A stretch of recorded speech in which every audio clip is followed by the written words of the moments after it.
Hey y'all, it's Asia, and today I'm going to be doing something totally different in this video. So this is not going to be a hair tutorial, this is going to be a sewing tutorial. So I'm going to show y'all how I did this new trend, these stacked pants, jogging pants, whatever. So yeah, I hope y'all enjoy this tutorial, and let me know if y'all want me to do any more sewing or DIY fashion videos for y'all, because I will definitely do that. I am super talented when it comes to fashion, and I actually have a degree in it now. So let me just start off. I got this little jogging suit from Walmart. It was really cheap. It was like literally $15 for the whole thing, like including the pants and bottoms. It was like $7.88 a piece.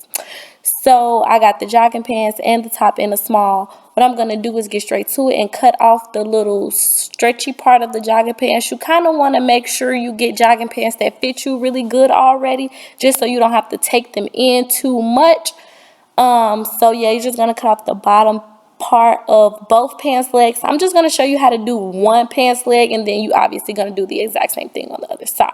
So you're going to take the sleeve of the crew neck sweater and mark off like right under the armpit and see how long it is, and then mark on the other side where the shoulder is the exact amount that's marked off on the other side. So I can't really remember exactly how long mine was. I think it was like 17 or 18 inches, but I'm just going to draw a straight line across with a white pencil.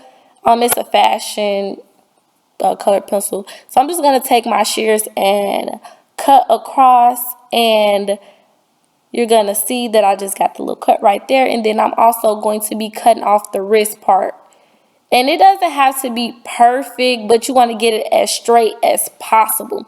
So you're going to take the sleeve and the pants leg, and you're going to notice that it may not be like this for all jogging pants, but for mine specifically, I noticed that my pants leg were a lot bigger than the arm part of my sweater. So I put the arm part of my sweater on my leg to make sure that it was big enough, and it was. So I knew that I can go ahead and taper down the bottom of my jogging pants to match that arm piece so that it could flow smoothly. So I took my seam gauge and measured. You could just take a tape measure or whatever to measure how much you need to take off. So I'm taking off 1.5 inches at the bottom, and then I'm kind of like tapering it up towards my knee area.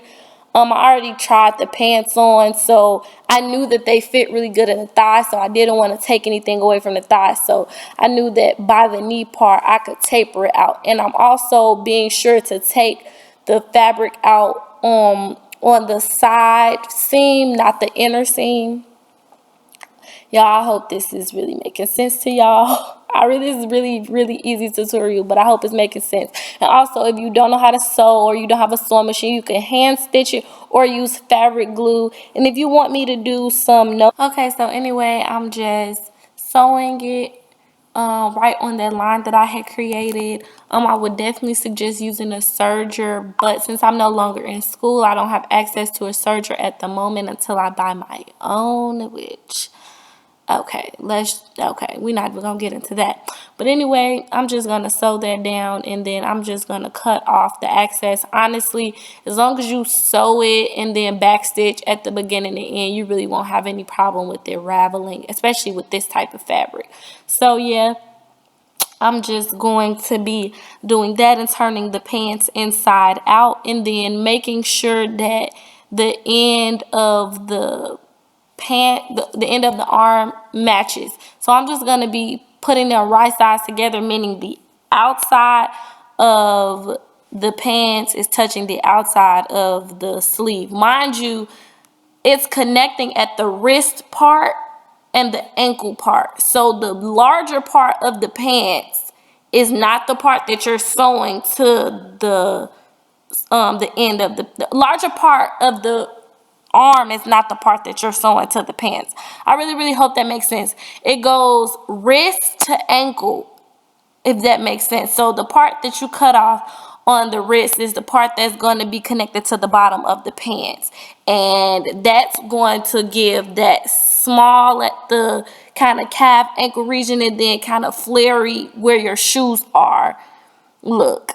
I really hope that makes sense, y'all. I'm also gonna do this video using some fabric instead of like upcycling. So anyway, I'm just gonna sew that all the way around, and I am sewing at a 1/2 inch. So yeah, and really that's pretty much all it is to the video. I just sewed it down right here, and then you're gonna see. Oh, I also made sure I matched up my seams, and I'm gonna show y'all that after this. But this is pretty much the end of the video once I sew this all the way around. I really hope y'all enjoyed the tutorial. I hope it was helpful. And if y'all do recreate this look or these pants, send me some pictures, some DMs or whatever. Snapchat me, whatever. I'm going to leave my all my social medias in the description bar below. Give me a thumbs up, comment, subscribe if you haven't already, and stay tuned for my next video. And comment down below if you want any more sewing tutorials, or if you even want hair or video, what? If you even want hair or makeup, let me know what it is that y'all want to see, because I'm coming with the videos, okay? Thank you for watching. I really hope you enjoy. And I'm going to leave how they came out right after these clips. Thanks for watching. Bye.